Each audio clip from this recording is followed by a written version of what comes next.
Okay, so I just click on him and we're good to go. Can you hear me? Jesus.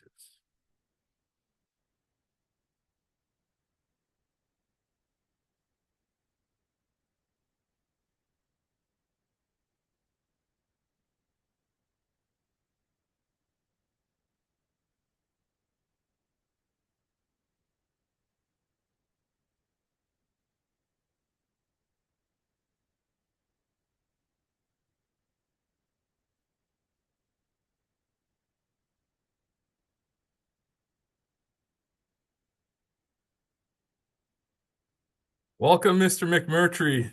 Hi, Ryan. Nice to meet you. Nice to meet you, sir. How are you? I'm doing great. That's Just great. wonderful. Now, are you okay with where I'm sitting? Or you're not Yeah, taking a I, picture of me. I'm I'm pretty It's just informal. voice. Yeah, we're having a nice informal chat here. Okay. So, how was the Christmas break? Everything in my life is in order. Thank you very much. And Yeah, you? very good. Yeah, we had a great time with the family. Too much pie. Wonderful. Mention the word Christmas. What's that? I love to hear from people who use the word Christmas. Yeah, I don't say happy holiday. Thank you. Good for you. Yeah, I like our culture actually. Yeah, so do I. Or yeah, I liked it even more when I was younger. Yeah, I imagine it's quite a change from when you were a young man till now. Yes. Yeah. Well, let me just kind of get a couple things out of the way. I just wanted to say thank you for your time. I appreciate the integrity that it must take to just not you could have maybe sidestepped this issue altogether maybe and not even got into it, I would imagine. But as it came up, I guess you were teaching in what grade was it? I'm grade 12. Grade 12. Well, yeah, Yeah. see that's the type of age where you can engage on such a topic, I think, right? That it's Well, not I think you can engage in different ages, but I wouldn't say something that's really scary and horrifying to little kids. You're right. absolutely right.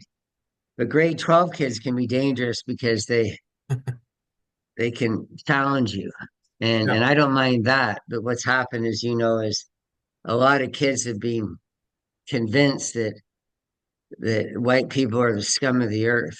So Right. when they had a white guy, older white guy like me teaching to them, there was just this assumption that I was full of shit. And then when I was talking about disease, which is historically accurate, Uh-huh. it made a couple of girls, a couple of snowflakes, very angry. Yeah. And so I wouldn't get that from a grade 9 student, for example. Okay. But by 16, 17, 18, um, they can be quite zealous. They can be quite, yeah, they can go out and blow up people. I don't know. It's just an age where you don't get 10-year-olds being terrorists, but you do get teenagers. Yes, right. Well, I think that's sort of the sickness of I guess there's a bit of a dopamine hit canceling people. I find that's maybe a part of the problem, actually. It's a biochemical thing, really. Like what's the upside? You can use your thumbs and ruin somebody's life, or in this case of yours, you can go tattle to a higher authority. So how did that go anyways? What was first of all, let's like recap what are we talking about? In your words, you were a teacher who was fired for refusing to lie basically to your students. Yeah, yeah. And this is a really dumb question, Ryan. I'm hoping I'm not messing things up. Has this started? Yeah, we're ready to go. We're rolling here. Yeah. Oh, okay. So that's great. And how long are we looking at, just so I can tailor my answers? Uh as long as you'd like to go, I'm free. So if you'd like to go at length, I'm happy to do so. If you'd like to keep it condensed, that's also good too. Well, it might be best for me sort of within an hour. Is that too long or too short? Absolutely. That's fine by me. Yes. Okay. So what I'm finding is that I'm becoming better known, and not in the general population, but among people. like you Mhm. who follow these issues. So I'm going to be maybe a little short at first in some of my answers, simply because I have an understanding that or a fear of being repetitive. Right. But I know we're going to get on some things where I'll talk obviously a little bit more. But yeah, I'm 100% ready. So I'm sorry that I'm used to people going, okay, here we go, 3, 2, 1 type thing. Yeah, I've been a fan of shows where they kind of just fade into it naturally. And if we want to clip any of this, that's fine too. The introduction is you're Jim McMurtry, a teacher who's working at Abbotsford. Was that right? That's right. And so why don't you go into why you were fired, let's say. You were walked Oh, out of I'm the classroom, actually, wasn't it? That's a little bit maybe more of an egregious way to handle the situation on the part of the school. yeah, yeah. So my whole story is not really that interesting, except for the my punishment. So people can disagree about all sorts of things, and it's not news. But it has become news that I was fired for saying something that was truthful. And the day that I said it, which was that residential school kids weren't murdered, tortured, thrown into incinerators, hung from hooks, and all the things that were out there and Hmm. still out there. There's a movie that may be up for an Oscar nomination called Sugar Cane, Wow. and it talks about babies being about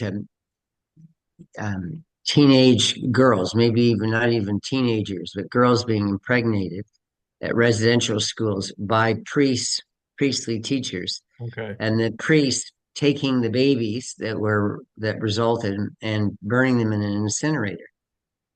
And this story comes from of sugarcane from an actual event where there was a young mom who she was a graduated from a school, but a young mom who didn't even know who she had the baby with, that she put it by an incinerator, the child by an incinerator.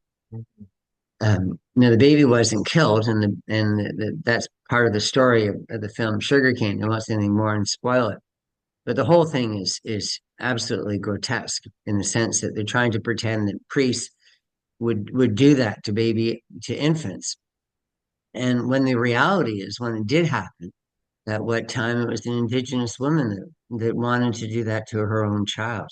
Right. So it's just this idea, this Manichaean tactic of everything is good or bad, and there's two camps. And I don't think history is ever that simple. And I don't think in residential schools you'd ever want to put the priests and the nuns who devoted themselves into into our black hats that suggested these were malevolent people when in many cases they not just took ships from Europe or trains to get out to these schools, but Mhm. they also walked. A lot of these schools were in the West and the North because that's where there weren't day schools available for kids. Right. They were in the middle of the wilderness. Kamloops, where the story of the 215 kids that were apparently found that we know weren't in a mass grave. But Kamloops is pretty rugged territory as well. But there's a city there. Many of these places, they get so removed. So this idea that this was an attractive place to be for any teacher a century ago is nonsense. So what type of people would want to do that? Live where there's no material benefits from doing so for little or no pay? Well, it'd be people who are answering a higher call. Mhm. I have four missionaries in my family fairly recently, and um, two of them I met, but two great grandfathers and two great uncles Okay. were missionaries in Canada and elsewhere. The idea that they that they did things for self gain is just really, really upsetting. The idea that they would have hurt indigenous or other vulnerable children is just so beyond the pale for me. Now, not that that never happened, but I don't think you want to libel any person or group of people without evidence. Right. And we see the consequences of that quite starkly now. Like I seen, where I was gonna mention that the CBC had put out a report early this year, January 2024. And so what we're talking about is that there was a band in Kamloops, is that correct? And they had performed some ground penetrating radar, and they had found. So this is the thing that I find a little hard to understand is where they come up with the number of 215, right? It's a very specific number. Um, and then how they're so certain that they would run with, you're describing really the darkest narrative possible, imaginable, really.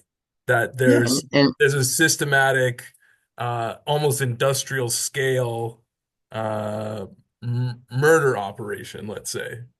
A those are beautiful. satanic cult rather than the church. Yeah, well, you expressed that so beautifully. What name would I could I go by here? Because I know that your online name is different. What Oh, name I'm would I? Ryan Thomas Farrell. I don't. Oh, okay. So thank Anyone you. wants to anyone wants to come at me, go for it, everybody. Yeah. I'm interested in having conversations, and I don't shy away from difficult Yeah. conversations either. Well, I can't imagine. Hey, you seem like a very nice person, Ryan, and very smart. So I'd love to respond to what you just said. In full agreement that this is the worst possible version of of what happened in a school, that it was genocide, and yet you have all the members of parliament in the House of Commons on October 27th, 2022, calling residential schools in their entirety a genocide. And yet they've never, ever, including the Truth and Reconciliation Commission inquiries, there's never been any proof of anyone murdering somebody. Right? What an And yet we're Orwellian. using the word genocide. And then you get 215. Why 215? Well, if you, the space at the apple orchard where these graves were apparently found, if you were to put in apple trees and put them in the right spacing from each other, because they can't be too close, they Hmm. don't get enough moisture or nutrients. And why, and you don't want them too far apart, because then it's harder for you require more land and so forth. So it works out to 216 apples would fit into that apple tree. So that's likely how many apples were there. So they could have found apple tree roots. They also, this same area was where there was an sewage trench. Okay. So they probably found sewage tiles. Now, the only picture that in existence that I've been aware, but I look all the time, um, is um, is a straight line. They've got these little flags saying where these radar blips. Someone went along with a little radar gun and ground penetrating radar device, and they said, "Well, there's a grave here, and there's a grave here, and there's a grave here." Now, only one person ever said this. So this story that went around the world comes from one young person who's who's very woke. She's into the whole idea that she called it, cultural anthropology. She's into the most extreme subject area in university for people who just hate everything about us, white people, Christians, the West, democracy, Yeah. capitalism, just whatever. Anything. They just love everything that's, I think, pretty dark. But anyhow, Yeah. so it's a straight line. Well, what would be in a straight line other than pipes, other than irrigation? Every school has to have water, has to have, you know, has to be able to get rid of its effluent. So this, anyhow, so yes, there could be other things. The land these graves were found was used for about a century and a half for recently for tourism, but before that, farming and other things. So they could be finding lots of different objects in the ground, but likely tree roots or they just found a septic trench. And that's where, if you look at the school where they put the septic trench, it goes right through the apple orchard. Like Mm. it's just the whole thing is ridiculous. And originally they said 215. And then someone said to this young archaeologist, excuse me, 15 of those graves that you said you found were in an area that was dug up a couple of summers earlier by a team from UBC that was doing a dig. So you didn't find anything there because we didn't find anything there when we were doing our dig. And then she revised it. And she never. It seems now that she never wrote any of this down. She just had a conversation with somebody one day at one of the band and said, "Oh, I think I found 215 children." And then she changed it to 200 Yeah. because the UBC said, "No, you're wrong about 15 of them because they're in an area where we don't." But nobody wants to go with 200. Everybody wants to do with their original nonsense of 215. 200 is equally nonsensical, but 215 hasn't changed. And so it's to me, it's a fascinating story in so many different ways. The police won't investigate because they know there's nothing to it. That she believed that it'd be children buried and not adults for one reason.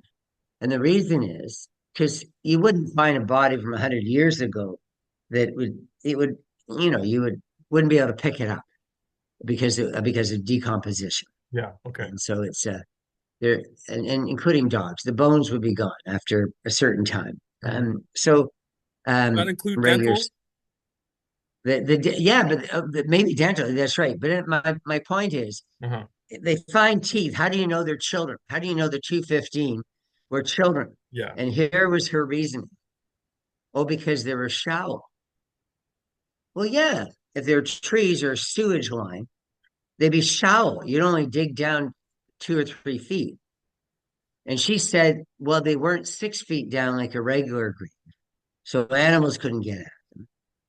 They were only 2 or 3 feet and they were small. Right. Yeah. So it was just, okay, if you dug, her name is Sarah Bodia, and she still has a job. She works at the University of Fraser Valley. So Oh, great. I did She a still has her PhD job, and right? yeah, pardon me? She's getting promoted and you're getting fired. Yeah, I never got a job in the university, even though I trained, I got a PhD and I done a lot of publications and I trained to be, um, to have that role, to be a teacher of teachers in education faculty. And I've never passed the sniff test. But, they look at you and they go, okay, first of all, what we're hiring right now is someone of darker skin, transsexual, communist, anyway, whatever it is. It was Mhm. never me. And um, and then but most importantly, it's they don't want someone that would think differently or think better than a lot of these Or very critically. clownish people have got these jobs. It's completely clownish because this only hurts indigenous people. Right. They pretend, this is the whole woke thing where these virtual signaling people are saying, oh, the world is wrong, all the institutions are corrupt and racist and so forth. And we realize it, but wow, nobody before us ever did. And we're going to change everything. Yeah, yeah, yeah. Aren't we special? And you go, okay, so they're bringing this lens we could call critical social justice or postmodernism or deconstructionism, decolonialism, all these different names. The word woke kind of works with me, but this idea that we're all rotten in the Western world.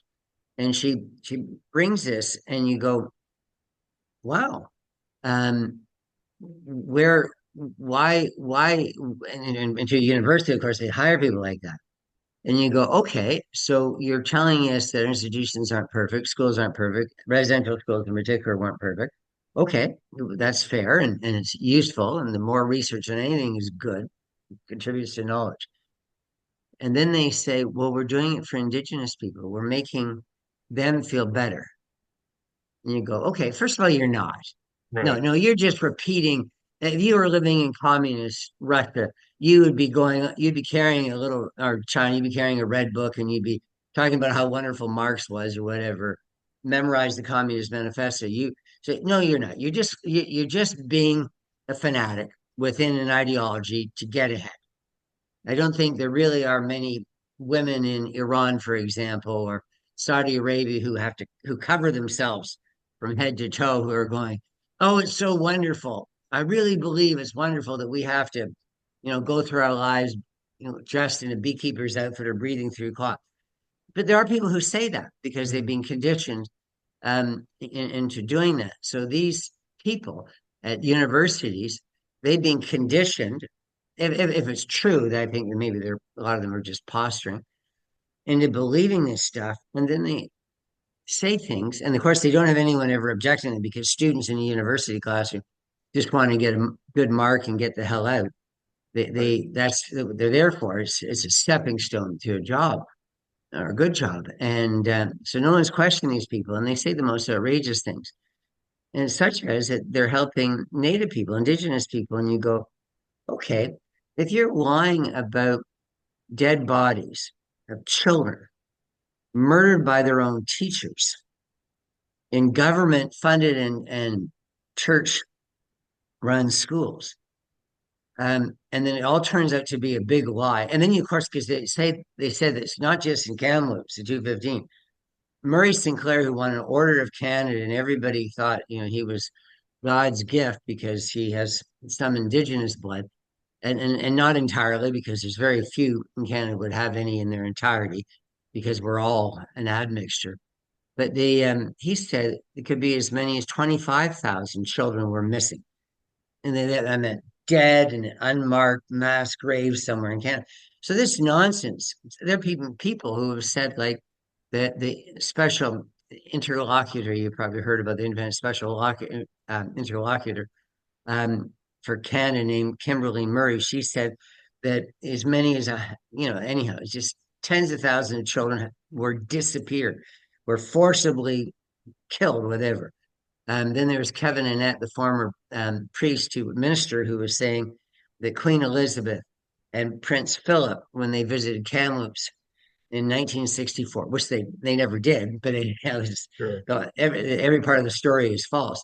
That they kidnapped 10 of the children, Okay. and those children were never seen again. So Queen Elizabeth murdered 10 children in visiting Kamloops in that residential school. So I wonder, anyhow, so this is the stuff that goes around. Um, but in a serious note, I was fired. I lost my salary, my livelihood, my Mhm. reputation. And I was just reading, and I could read it for you right now, although I don't need to because this isn't a visual thing where it's taping my voice, so I could just say it. I was just reading today of in a letter that was sent to me by my employer, the Abbotsford School District, in February 15th of 2023, that it said that as an allegation against me, that I didn't agree with the discovery that there was a discovery of mass graves. So it's not only a discovery of children, it's not only a discovery of, of children that were put into graves that weren't marked, or not only a discovery of children who maybe were neglected and that's why they died. Anyhow, you could do different striations, different gradings of how bad this was, right up into Sure. the fact that they didn't get a lot of food or they couldn't go home every weekend, and that kind of stuff, right down to, oh, they were tortured and murdered. Um, but the most preposterous of all, even more so than the tortured and murdered, is that they were just after being tortured and murdered, they're thrown in a mass grave, as happened in Bosnia and Herzegovina, during in old Yugoslavia, where in the Holocaust, Right. in these Cambodia, in the killing fields, Pol Pot, where you just dug holes all the way back to the ancient Chinese, the first emperor who had all the scholars dig a big hole, and then they had to go in the hole, and then they were buried alive. The mass graves have a horrible connotation. Right. Again, it's not just the death; it's the fact that they died together anonymously, brutally, and with such callousness. Um, that's what they're presenting. In my school district, up until a year ago, she still hasn't retracted anything, so it's still I guess, believes that there were mass graves discovered in Kamloops. How do I fight against that? Right. Yeah, so I guess from just a personal experience, the reason I got more interested in this is I work with a guy, he's a Nigerian man who's Christian, and I'm sitting in the truck just shooting the shit with him, riffing, and I'm like, I don't know, I forget how it came up, but it was this subject had come up, and I said, no, that those were never proven. And in fact, that narrative was just a racist assumption, let's say. He was blown away though. That's why I feel like this is more of an important subject than maybe people are even aware of because the narrative has taken hold so much and there's been no correction. There's been no, oh, actually maybe it's 200. Oh, we went and dug there. Womp womp, nothing. So the the weird thing about this is it relies on basically experts again. So experts came in and they used this technical thing called ground penetrating radar. And in order to get into any of the nuance of the subject, you'd have to know quite a lot of history and technical know-how of just how ground penetrating radar works. So we work in surveying and we we use line locating, and that relies upon a metal piece in the ground, and we do blind sweeps for utility locates. You don't use ground penetrating radar for anything serious, is what my point is to say that. So just a little cursory knowledge on the subject, you go, really? Is this really what happened? And so this guy that I work with, he was blown away by this, really, truly. And this is just one person to another in a casual conversation being like, no, that was not the case. So, and also like I was saying, he's Christian. So this gives him a bit of a toxic feeling towards the Christian church and the history of Christianity in Canada. And it really plays into everybody's sense of who we are, where we come from, and in such a negative way that it really just creates an uncomfortable divide. I lived in Kelowna for a while, and you feel it. It was in that same era as the 2021, actually. So you felt it. It was like from West Kelowna to Kelowna proper. There's quite a animus between, and it just gets perpetuated by things like this, I think. I think I could listen to you all day speaking. Wow, it's just beautiful articulation, and it also helps that I agree so profoundly with everything you say. I think it's very destructive to create a creation, almost a creationist story, particularly in 2021, which you mentioned, because that's sort of peak woke. This is the peak of the Mm, mass psychosis or hysteria. Um, and of course, it began long before that. And the year 2020 was when the George Floyd thing, and he wanted to fund the police, and then Michael Brown, as you remember, being, I guess, he was hands up, he was on his knees when he was shot dead by police officer Darren Wilson. Anyhow, it was just sort of an interesting period we were going through, and it's not just the fact that people were lying or weren't being truthful about things. It's that, and this is where I come in. I'm nobody special at all, um, but I'm a teacher, mhm. and to me and to my students, and for a time, I would think for as long as I'm teaching a child, that child's parents all think what I'm doing is important. And not just me, but of course every teacher across the land. So why was I the only teacher across the land Right. that was saying, hold on a second, maybe we shouldn't encourage boys to become girls and vice versa. Maybe that could ruin their lives. Maybe it's not an antidote to some depression in some vulnerable, marginalized child. maybe what you're doing is you're finding a solution that's far, a cure that's far worse than the symptom. Maybe Also, we shouldn't put, sorry. I believe the disproportionate number of people that are on the spectrum are particularly susceptible from what I've heard. Oh, yes, it's kids, yeah, probably kids who have deep seated psychoses and some disorders. They're somewhere on the spectrum. My way of looking at it is it was the kids they go after, majority girls Mm, who sometimes have a hard time fitting in if they don't have that perfect body or perfect whatever mhm. femininity in appearance. But it's kids that just there was something missing. They didn't they seem lost.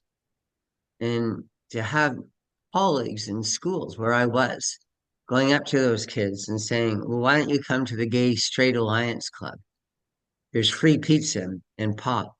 Come and there'd be people to talk to, the people that you could become friends with. Right. And so they believed these kids in to to to question their sexuality, to and anyhow, but worse than that again, question their own anatomy.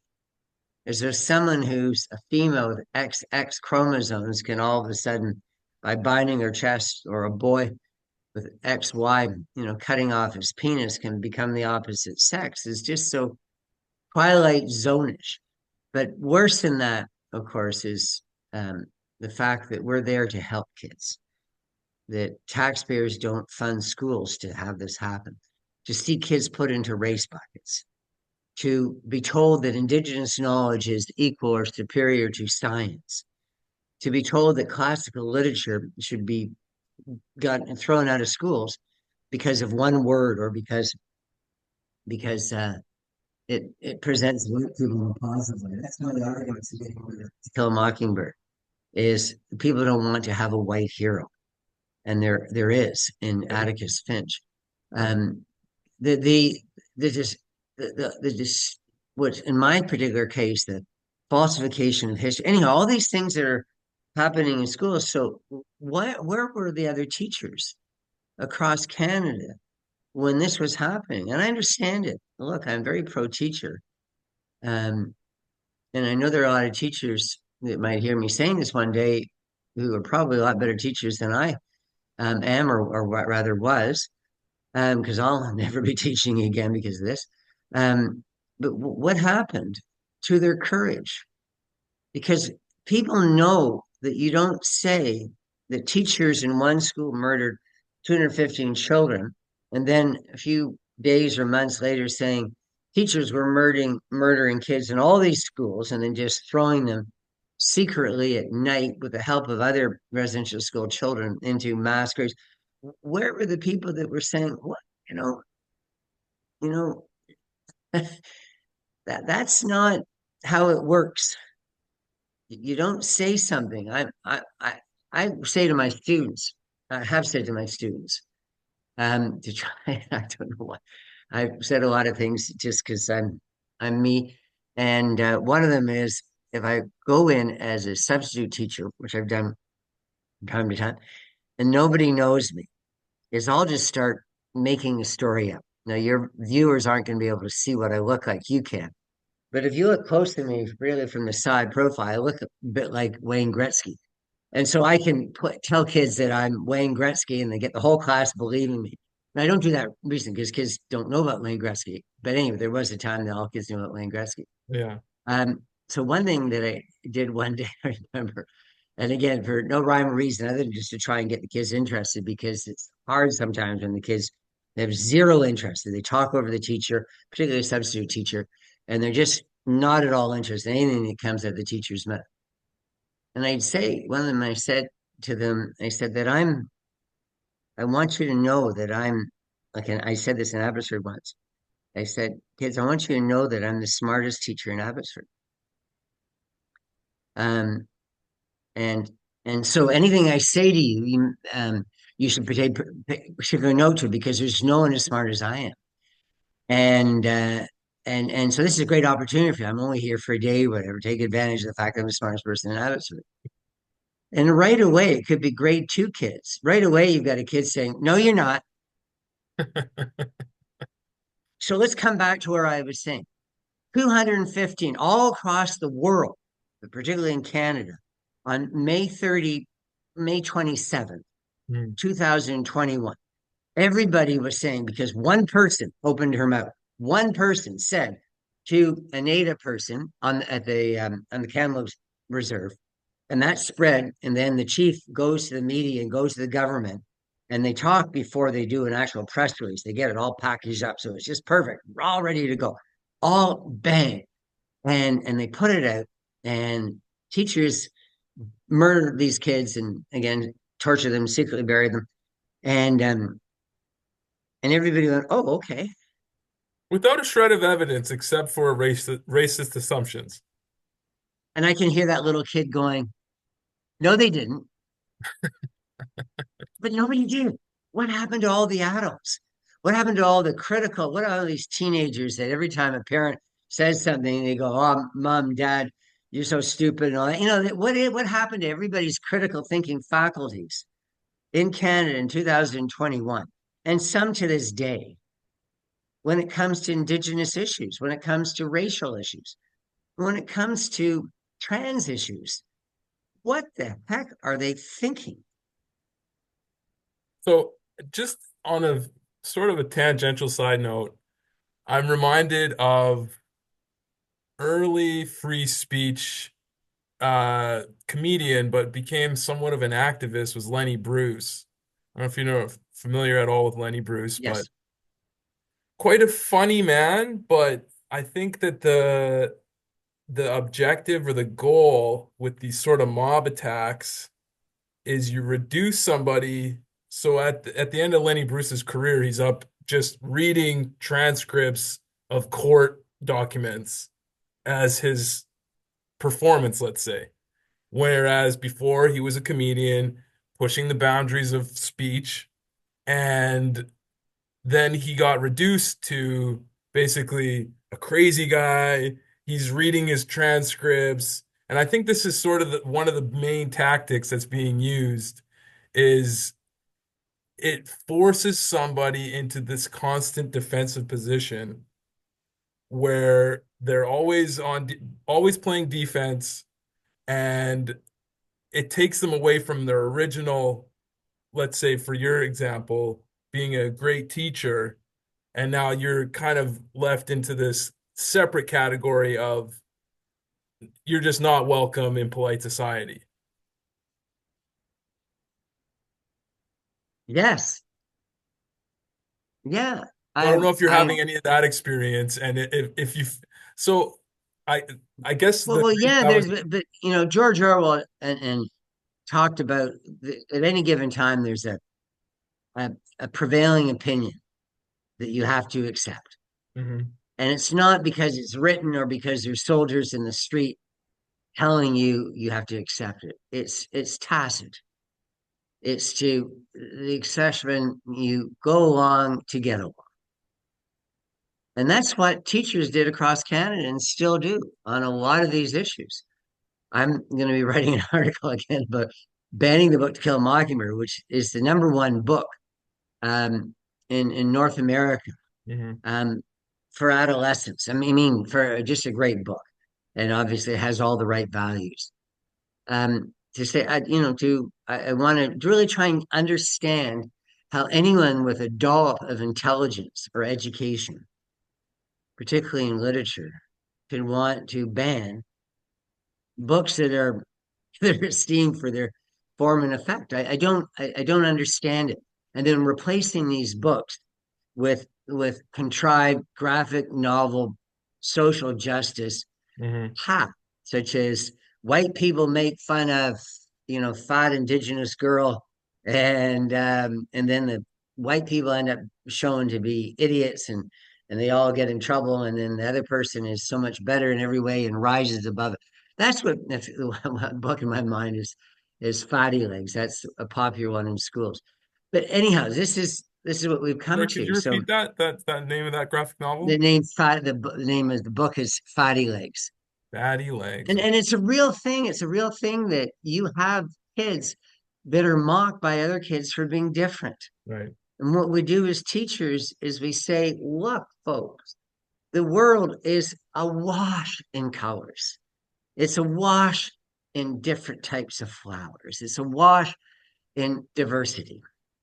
And we need to accept people who are different because we too are different. We are different from everybody else in many ways. There's no such thing as groups, really, outside of, as Jordan Peterson likes to say, a group of one, right? That there in the world, there's over 8 billion groups of individuals. And and that's what's so absurd about, again, we're still with this mindset. This is what they did to me in Abbotsford, is they went, okay, at this point in history, it's in our interest as senior managers to really beat the drum of indigenous stuff or black stuff or whatever.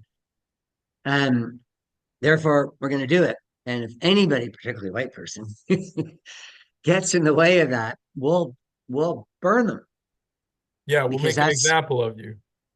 absolutely because you can't do it without that. That's the Soviet show trial.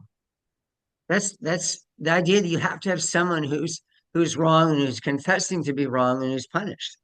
So other people will know to submit. We have the second biggest religion in the world today, Islam, which means submission. Right. The And actual so term. Yeah. this is not new to us. A Muslim is someone who submits. And this new ideology that's in schools, the new cult that has captured all our institutions, is about this very idea that we need to construct a society. Forget what we're saying, because everything we're saying is the opposite of truth, right? War is peace and ignorance is truth. Freedom is slavery, the Orwellian terms. Everything we're saying is false.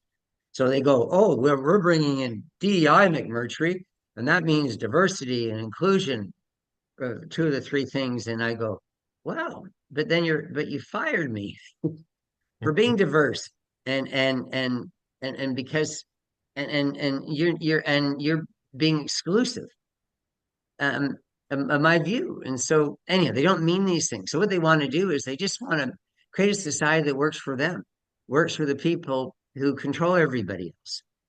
And there's very little open free speech in schools. There's one phenomenon that, and of course, people can't talk about this anyway. You can't talk about this in schools. You can't talk about this at school board or district meetings. You can't, none of this is just, it's, We're getting close to the point where this could be just this conversation could be punishable.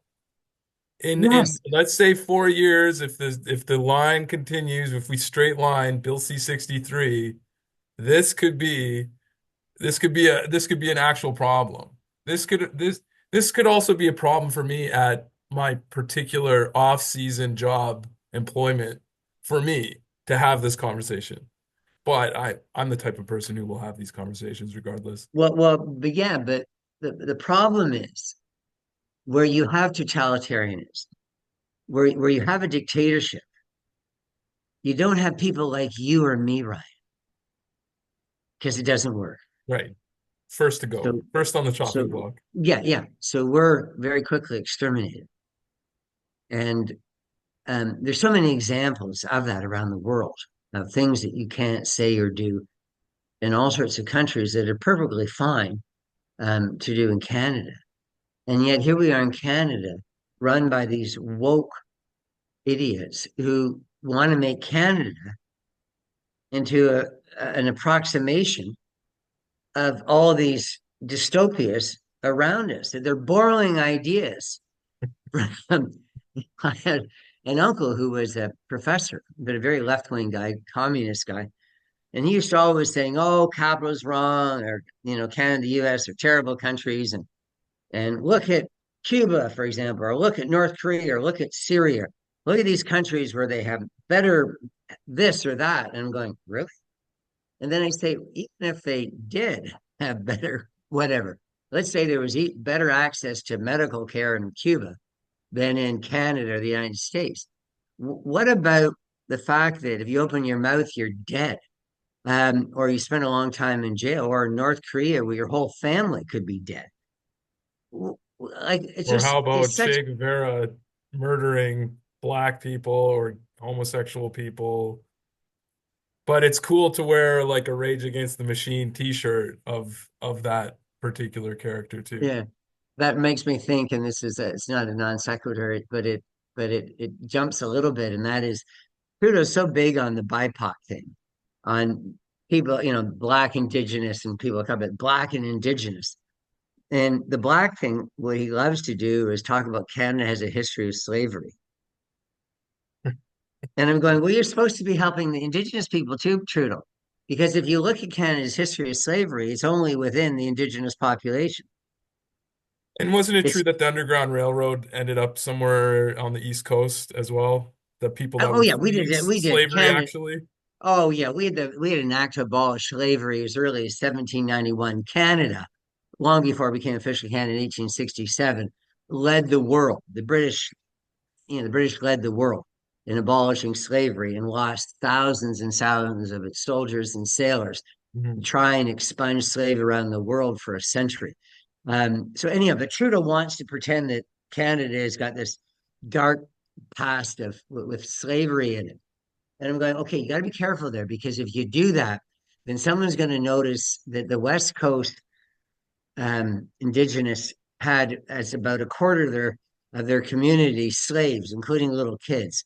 So, do you really want to go there? I thought you're playing a game right now about just saying these people are all glorious, and the rest of us, or certainly people that look like me, are horrible. So it's just riddled with contradiction and absurdities and so forth. But the point I wanted to make, um, in just a couple of minutes ago, was I in a school, and I'm just trying to say something that might stick with people. In a school, they have staff rooms,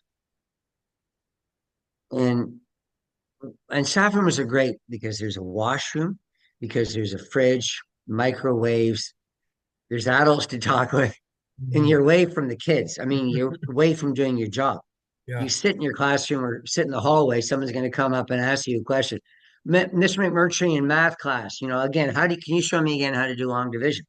In other words, the only way you get some respite, an actual break at a school, is if you get away from the kids Right. and you go into the staff room and then you can have every bodily function, swage, whatever, or and everything, every need met, sitting with adults, joking, saying whatever you want to say. This is what staff rooms were. Now in schools, they're very quiet places because teachers are Oh, smart enough to realize that that's the most dangerous place in the school. Because if you stay in your own classroom surrounded by kids, you're not going to say anything that's going to get you in trouble. right. You go to a staff meeting, you're not going to say anything that's getting you in trouble because you're not going to open your mouth except to be seal and clap from time to time. So and teachers on guard because it's only once a month you have a staff meeting. So you're only at risk while school is happening between the bells because you could talk to another teacher safely in a car or buy your car in the parking lot, but you can't do it in a building because somebody might overhear you. Mhm. And so you don't want to be in a staff room. Weird. You don't want to be in a photocopy room or a mail room. You don't want to be anywhere where there's other teachers congregating. So when was so you're saying like that used to be the one repose or whatever, your sort of area that you would sort of feel like, oh, geez, these kids or whatever. Exactly. And then do you remember what the turning point was for that like chilling effect or everyone feeling like the Gestapo's watching? Well, all I can say is that it's happened and Yeah. it took a period of time. And then you look and read 1984, for example, and not only are you worried about a girlfriend or a colleague ratting on you, snitching, there's a character named Parsons. who's turned in by his own children. Right. So you're not safe anywhere, even in your home. And to make that doubly certain, there's a telescreen in every room in every home that's two-way. So you can be watching mindless stuff like sports or, whatever TV shows, and be amused all day long, whatever. But it's never something that you can think about. Mhm. And they can watch you. Big Brother can watch you the whole time. And so I think in in um, in my case, I'm writing a book. I'm doing something really quite unusual. Is before I've been punished by having been fired, but I'm appealing that. Mhm. And then I'm also appealing or fighting my being canceled, my teaching certificate being canceled by my teacher regulation body. So when teachers get into trouble, they get hit over the head called double jeopardy by their employer. You say, you did this wrong, therefore you're going to be fired. And then they also have the teacher regulation branch, as it's called in BC, come in, or the Ontario College of Teachers is called in Ontario, come in and say, oh, we're going to punish you in addition to what's already being done by taking away your certificate and or finding you anyhow. They just get hit me. So they're trying to take away my certificate. So I've been fighting him for a few years, and I haven't taught since 2021. And I've said to them, and I began my fight with both in 2 years later than this. It's been over a long time, and and they know they're wrong, and I'm right, and I've said that from the very beginning. But it's a period in history where again, everything's upside down. It's it's just upside down. Like this idea, what you do as a teacher is you don't indoctrinate, you do the opposite of indoctrinate. You present evidence, and the children come to their own conclusions. So this idea of telling them what their conclusions have to be about, residential or anything like that, it's just completely the opposite. And so I'm doing something that's quite unusual. Is I'm writing a book, self-publishing it, and I'm going to be handing a book on my case to people long before they made their final judgments on me. Mhm. So you're getting ahead of it in a way. I'm spilling everything. I'm spilling absolutely everything. I'm showing everything they've written. I'm showing everything that they've done, both groups, before they've judged me. Because I'm in an unusual position, and this is what we have in common, Ryan. I'm not afraid of anything. And the reason I'm not afraid of it isn't because I'm some heroic person. I'm nothing of the sort. I like to think I'm a good person. What makes me unafraid, completely unafraid, is because nobody can do anything to me. They can take away my job, which is the big thing that scares teachers, where they go quiet because they don't want to be punished in some way, Right. lose their classroom, lose the courses they want to teach, lose the promotion. Anyhow, there's always punishment. It's not just being fired. They can't punish me for that anymore. They took away my job. They took away my reputation within the school world. They took away my salary for a long time now. What else can they do? They can't do anything else. You're the epitome of the And then dumbest job in the the world. other group, the regulatory body says it's going to cancel my teaching certificate. And I'm going, look at me. I'm 65. Like, are you kidding me? Right. Yeah. That can affect me. And then my union says, well, why don't you just, friends and even family members say, why don't you just retire? And why don't you just not worry about all that stuff and not have to deal with it anymore? Then I go, because I'm the only one that can fight back in the teaching world, In some because I'm sense, still part of the teaching world, because they is it fired me. invigorating? So you were kind of in this like one path, you're on a groove. It got more rough to do just your basic day-to-day things, but do you feel in some way reinvigorated?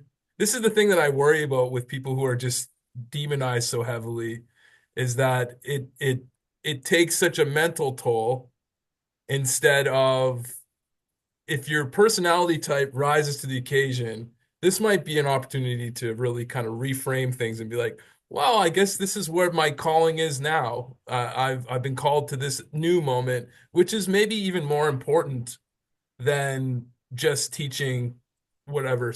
I guess social studies is what we call it in Canada, but history to grade 12 kids. Well, the problem, Mike, when you ask questions, they're deep, penetrating questions, and we could talk about this for a long time. Allow me to take an excellent question and give you a very reductive answer, and maybe not a great answer, but I still think a good answer. Yes, it is. Um, it is important to to believe in yourself. Mhm.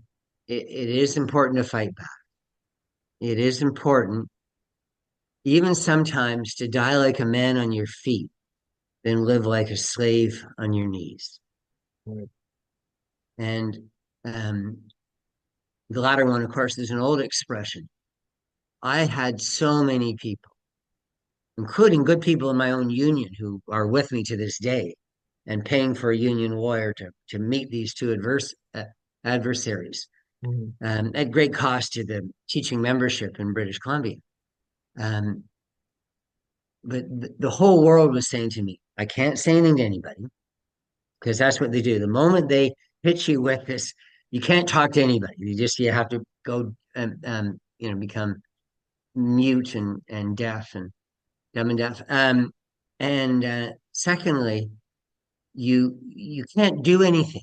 You have to hide. You can't work, putting you in my case, teacher prison for years. You can't say anything. You can't do anything, and you just have to fester there. And if you don't do that, we won't be able to get you back into the classroom. And when my union said that to me, many voices of the union said that to me all these years ago, starting in 2019, I said, okay. And that lasted for almost 2 years because I want to get back in the classroom. My wife can't work anymore because of cancer. Um, Oh, I'm sorry to hear that. for me to lose my job at the same time my wife lost hers or didn't lose her job, but was unable to work every day. Hmm. It just seemed the wrong thing for me to do as a responsible parent and grandparent to not try and rescue what I had in the form of money to be able the ability to pay for things and for my kids and grandkids. So and to contribute to what my wife and I, have and our dwelling and so forth, our meals. So no, I took a period of time where I just and it was hard. And I went to see a therapist because people advised me to because they could see I was getting a bit dark. And at times I was feeling a bit dark. Um and it was just blindly picked somebody and it was a black woman it turned out from um I think part black, part Indian from India, living in from East Africa. Okay. And she said to me, and she other things too, but this was the one that relates to. She said, "Oh, if you don't fight back, it will destroy you. Right. If you feel that you're being unjustly treated, you have to fight back." And I go, "Well, it's easy for you to say, but people are saying to me, and they were right, by the way. If you fight back, you'll never be in a classroom again." So I, I need to teach again. I need to make money. I need to support my wife. Mhm. I don't know the challenges ahead for both of us. Mhm. I, I, I can't do that. And then, of course, I walked away and I thought about it. And then I just had an epiphany. And, um, and the epiphany was, the same epiphany that I had was unconscious, earlier when I was in class and know that I shouldn't say disease, I should say murder or get into trouble. And I didn't. I said the truth. So this is another epiphany that wasn't consciously wrought. And it's a weird thing to say to you. It's hitting 60. I said I'm 65 now, but hitting 60 played with me. Mhm. And when I said to myself, because I was already in trouble with at my employment office at 60, I said, I am going to be me. As Polonius said to his son Laertes in Hamlet, above all else, to thine own self be true. That I was going to live finally, that I raised children well who are independent and raising Yes. their children well. And I've kind of, no, this is more, I'm 60, clock is ticking. I am going to live for me. And what's most important to me, this is going to sound really weird, is my literary characters. Hmm. They're the ones that, because they're perfect, because they're reducted into something that is just very simple and um, and I admire so greatly people who act on principle. And that's what led to my everything falling apart. And so really the epiphany predated my being fired, but that's the epiphany.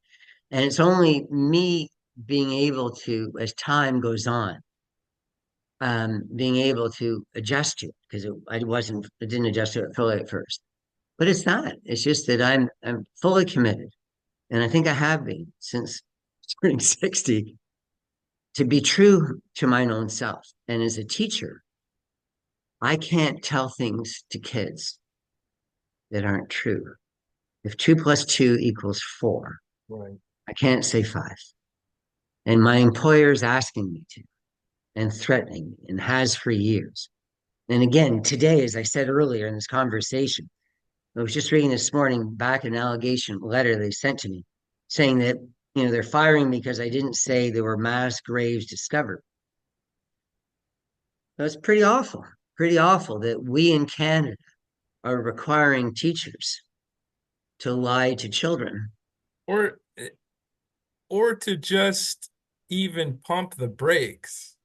This sounds to me like, oh, hold up, wait a minute. None of this has been proven.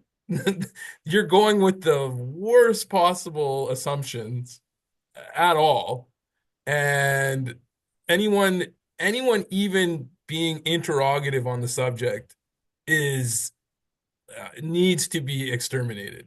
This is the thing that to me was just overwhelming, like, okay, well, this can't stand, and I would stand with anybody who's going to be taking a stand against something like this. So I guess finally what I was going to say, I don't know what the future of education is, but I seen where I came from in education, and I remember seeing the turn. I was in grade 8, and I think I only really learned one thing in schools, how to be a class clown, really. And that was sort of my character in school. And I remember Miss Lammy in grade 8, Donnan Elementary School, wanted me to be on the new drug that they came out with called Ritalin. And that was because I wasn't making her day very easy for her. Um, and if I had gone down that path, I'd be a completely different person today than I am, really. I'd be a prescribed sort of person. And I just think that we're going in a darker and darker direction. And because of this, I have two young girls. One of them has special needs, and one of them is 4 years old now. So she's on the edge of going to kindergarten. But like my wife is a PhD in biology, and we've kind of determined like no matter what, if it's challenging or if it's difficult, we have to determine like, okay, what is the free childcare really worth it for the day when you send your kid off to what is now becoming increasingly more of an indoctrination situation rather than an educating situation? And the risk factor versus the reward factor, this is the thing I think is a lot of parents are paying attention now. And I think the thing that I was going to try to encourage you on is just from looking at your little snippet lessons, they're really easily digestible. And I think they would reach a far greater audience.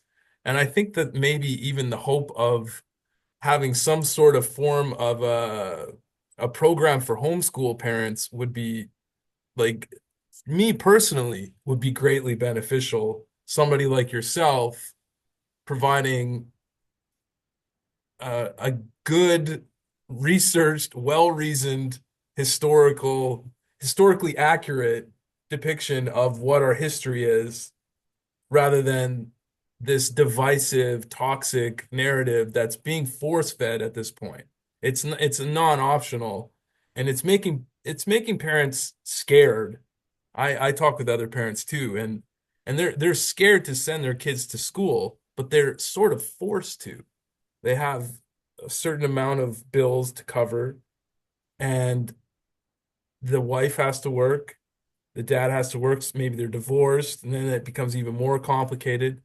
But like for me personally, I can just see that I don't see that as an option on the table now. So now homeschooling is our only, for me as a person who feels a dedication to truth.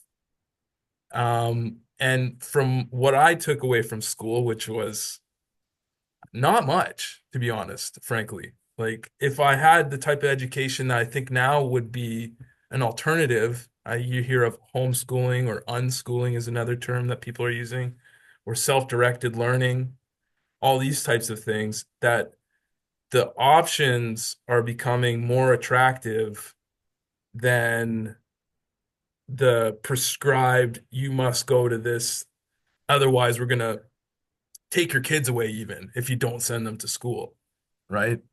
So for me, it would be greatly helpful, someone like yourself that had a history lesson that I could just go click buy, and that would be something I could pay for myself. And opening up the avenues and the opportunities for someone like yourself, especially who's been, oh, you're not welcome here in this cookie cutter sort of like little boxes type of mentality where you're forced to go against your conscience, let's say even. And somebody like yourself to have a program that I could just go, okay, yeah, perfect. This would be great for me. And maybe you could have tiered things and you could produce those on your own time. I just think personally, like maybe this is a turning point for a lot of people because the amount of cleansing of brainwashing that you'd have to do, nobody has time for that. Yeah, and it's very sad. Explain to you. I love what you said about, from the very least, pump the brakes and get kids to think about what is being presented. If the media is saying in this day something that is controversial or questionable, to have people to look at it and from different sides and again come to their own conclusions. That's the essence of teaching. That's from Northrop Frye saying it's not to accept or reject a belief. It's to or matter is to understand it. My father was a judge. In fact, for a long time, he was the Chief Justice of Ontario. And he said, and this is a good way for me to end. He said to me about my case because I didn't talk much about my case because I was embarrassed to do that. My father had an amazing career, and here I am, being fired as a teacher. And but I couldn't hide it when it got into the newspapers and stuff. And face got in the National Post, for example. Um, so when we talked about it, and this is, close to his death, which what happened in March, um, I tried to get him to help me because he had, of course, a great legal mind and he was a great loving father. And I said, "Well, what is it, Dad, that you do as a judge more important than anything else?" And he said, "Well, I weigh evidence." And then he looked at me and he said, "I know what you're going at, Jim."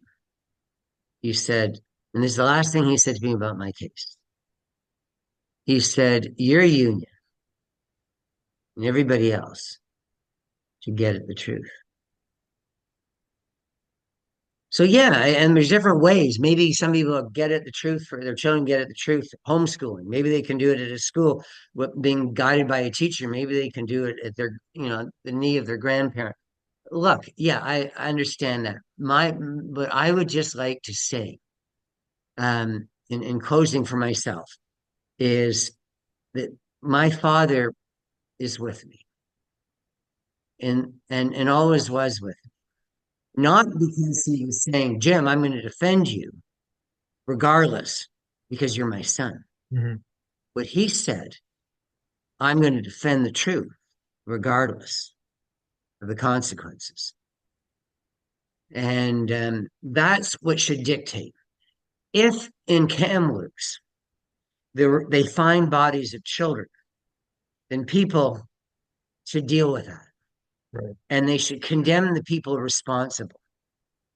But it's not good enough for me to be a teacher in a classroom, being part of a broad libel against Christian men and women from a century ago who loved those children in most cases, who did things that we would never imagine doing ourselves, such as picking out lice from their hair or taking them out on a trip to see something that they never otherwise would see, or or sitting with them at nighttime and helping them get through their trauma from earlier in life. To be part of an academic exercise, Ryan, where I'd say, well, this is it's from the media, and this is what I think, or this is what other people think, and let's come to some conclusion. I think that's important, but it's not good enough for me. Hmm. I don't deal in falsehoods. If it's a falsehood, it doesn't belong in a school. If someone wants to say that residential schools, there are cases of abuse and it was the wrong thing to do, particularly taking children away from their parents and so forth, and they weren't taken away from their parents. The kids actually, parents applied. Anyhow, but having children schooled away from their parents, things about that, that is a reasonable, valid point. I'd be happy to deal with that, but I do not want to deal as a teacher in the limited time that I have on any one subject to deal with something that is nonsensical. So, in teaching about evolution, I will talk about evolution because I have seen evolution in my own life. Near where I live, Fort Langley, they have beds from 150 years ago, and they're a lot shorter than beds today. People were shorter Smaller just chairs in 150 the years ago. 1900s, yes. That's right. So, my point is evolution is not something that's a theory. Evolution is something that's real, and we talk about it. So that's to me, I don't have time for things that are beliefs. I have time for only things that are scientific in the sense that they have been tested Hmm. and that and particularly by tested by people who are reputable. And we just don't have time. We don't have time to talk about, hey kids, do you think 9/11 was an inside job that George Bush ordered all these people, to jump out of buildings and otherwise die September 11, 2001. I don't have time for that. And I don't think that's my job as a teacher. I Hmm. don't think this whole hoax that's coming out about residential schools, the whole thing is a hoax. Hmm. The not just, I mean, the whole thing about genocide, about about we did all these terrible things. No, that was complete opposite. We fed indigenous people when the buffalo disappeared, and they were a large part of the buffalo disappearing. Like, so many different examples. I'm a teacher that insists on established facts. And so I don't know with your plan of saying, well, if we move it into homeschooling or if we move it into online, how do I know that there's going to be truth? Hmm. And that's me. That's who I am. That's who I always will be. I will be that teacher who never lied to his kids. Right. Now, of course, I knowingly lied. I'm sure I made said things that proved to be wrong because look at the math in schools. It's being, it's evolving itself.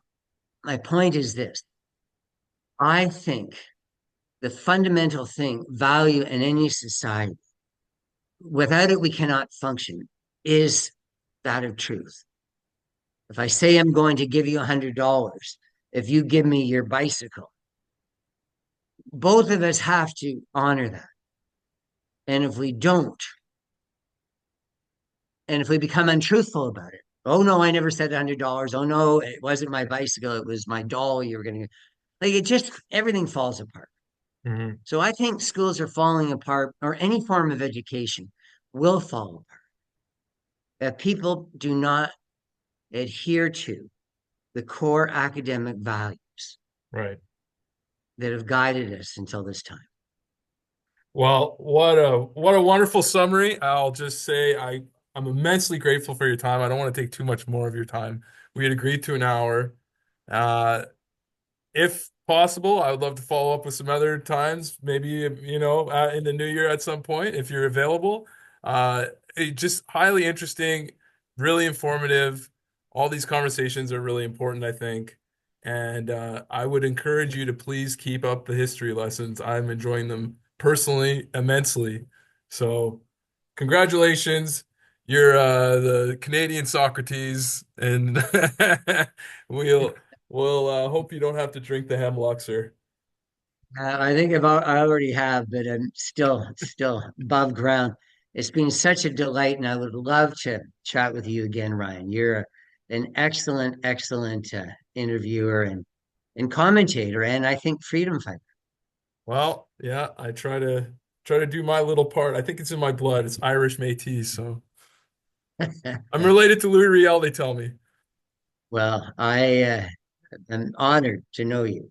Well, it's been a pleasure, and I would love to follow up. I'll let you know when I post this and where I will be posting it to. It'll be on the X platform first, and I think I'll try to put it on YouTube and Rumble possibly as well. So, Thanks, man. where do people follow you if they can find you? Yeah, if you wouldn't mind, I don't know if you would know, it's just Jim McMurtry 01 or at Jim McMurtry 01. I'm on Twitter and I answer, as you know, direct messages. That's right. Yeah. So And I'm hoping to be of influence. and But so what's your just real quickly, are you intending on doing any more of your history lessons? well, after speaking to you, Ryan, my life is feeling a little bit richer. Yes. Uh Personally, I found them really great, and it makes me kind of like, oh, I'm feeling invigorated to learn about these subjects that I don't know much about really, but they're highly interesting, and you're a great source or wealth of knowledge. So I think I would. Yeah, because they're presenting them in a completely false manner. Right. Yeah. Yeah, like the kids come away, or people can come away as they want. I'm just saying, present some actual facts, present a different perspective, so people can again make their own interpretation. And maybe So we do get a I'm little encouraged. more reconciliation with a little more truth, actually. I'll just show you this. The bought a web camera because I know the quality isn't very good. So I'm planning to continue with it, and don't think that you haven't done a lot for me. Not only did I write down some of the things that you've been saying, um, but you helped me, because I'm telling you, man, it's been a pretty lonely Oh, five I years. imagine. Yeah. Yeah. So I don't have many people going, Jim, tell me. Sorry, just 1 second, I'll call back. I don't have many people um saying, Jim, tell me about your situation. I have most people, when they see me, thinking I can sense it from them that I've done something wrong. This is what I'm saying. You can't let that creep into your psyche. You have to, you're the speaker of truth. There's no shame in it either, right? And I think that's Yeah. the thing that's the worst possible outcome is to come away and feel defeated by this. I think you should honestly feel a great amount of integrity and respect. And I think the more people are aware of your situation, the more people can see how reasonable you are. And just talking with you, you're very very rational and reasonable. And I think that Yeah. comes through quite a bit in your Okay. personality. Then guess how many teachers have called me? How many principals? How many senior managers in school boards? How many priests, ministers? How many churches or anybody? How many government officials? How many people have called me? Journalists, anybody? What? How many people have called me and said, Jim, I want to be part of helping you.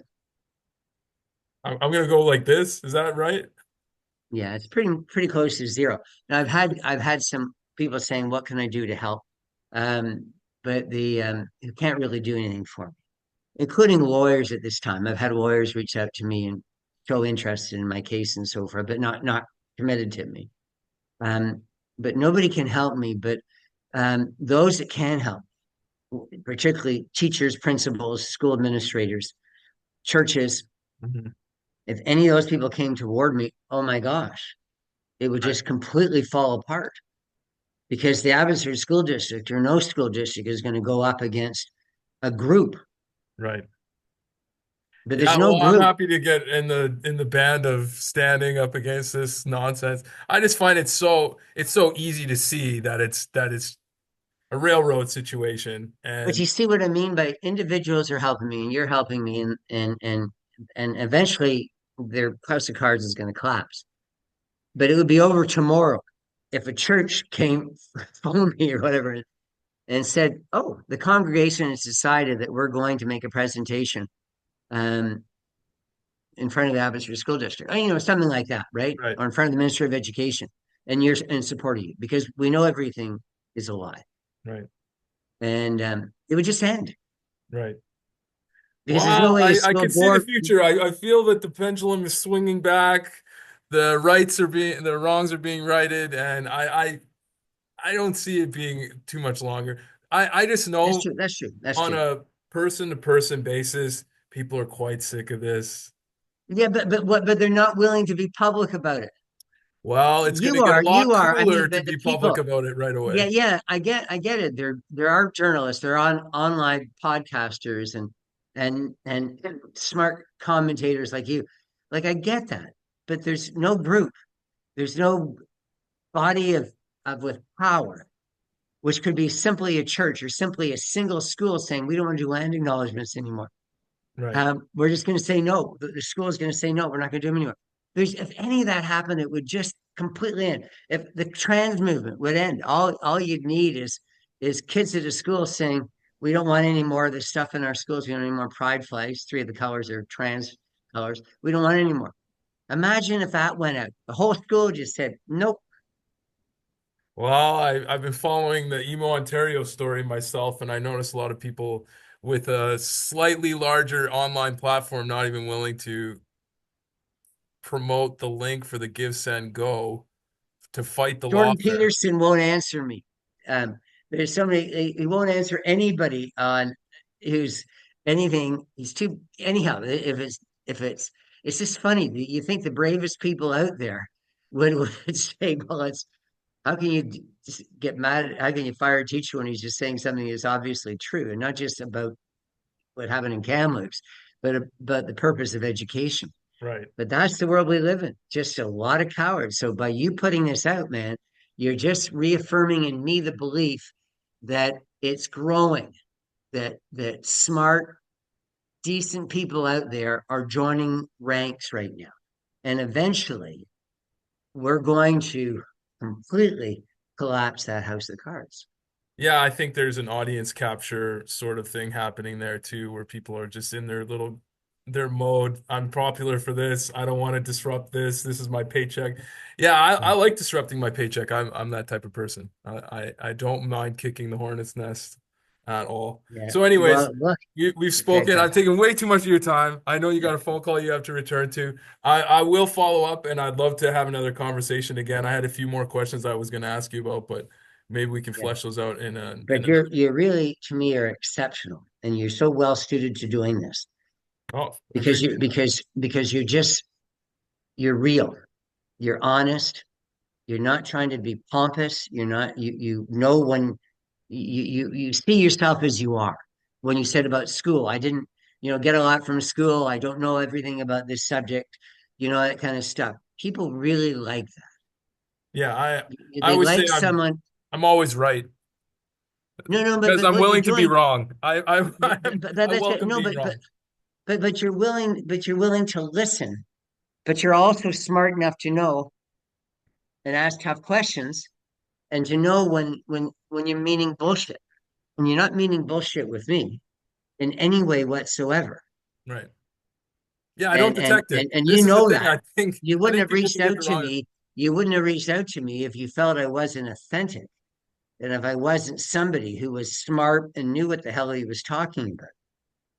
The very little bit that you get of snippets, you can see that there's an integrity there that's worth pursuing. And you can see also the dearth of it from other people that you would expect it from, where it's like these are so obviously, it seems such an obvious and easy thing to explain. Like, okay, well, the worst assumption possible is the thing that everyone ran with, and this tiny little asterisk of a retraction on the, way down in the search results or whatever. You can see it's just patently bullshit. And it's really refreshing to have somebody that's just it's in your DNA or something that you can't be cowed or silenced or made to just say something that you know to be untrue. So I appreciate it myself. So, and Thank you. I do encourage you, sir. I'll call you Mr. McMurtry because I feel like you're more No, of a teacher Jim. still. You're a teacher to me, sir. So again, I'll be posting this. I encourage everybody to check out your story. Anyone that can see what's going on right now is getting tired of this. The tides are turning, the pendulum is swinging. I really feel the energy, the vibe shift, as we'd say, is it's happening. So I wouldn't be discouraged, and I'd feel more encouraged than ever that you're doing the right thing, and it's reaching a broader audience than just some grade 12 students that are Yeah, I waiting for agree the with what next you're bell. saying, but I would like to add Mhm. that 3.5 years after this bullshit came out, kids are still being taught it in school. There's still daily land acknowledgements. Yeah. They're still being told they're on stolen land. And so anyhow, it's yes, I guess I'm showing frustration after 3.5 years. How can this still be something that mainstream media won't even go near? Which is a way, of course, of it supports the narrative. Their their their their omission Okay, is a one lie. one final question here, Jim. Okay. Yes or no? Defund the CBC. Absolutely no. It's public broadcasting, but it's important to add that you should fire absolutely every senior manager there because they're nothing but propagandists for the radical left. We need public broadcasting in any democratic society Okay. where the goal is truth, where it's fact, where it's honesty and decency and unity. But we can't have people like Catherine Tate atop it. It's such a travesty. I believe in public institutions, all public institutions, including public schools. Okay. But you need to cut the head of the snake. Okay, well, we're gonna go snake hunting then. Thank you, sir. I appreciate your time. All the best. See Have a you, great man. night. Snake. Thank you. Bye bye.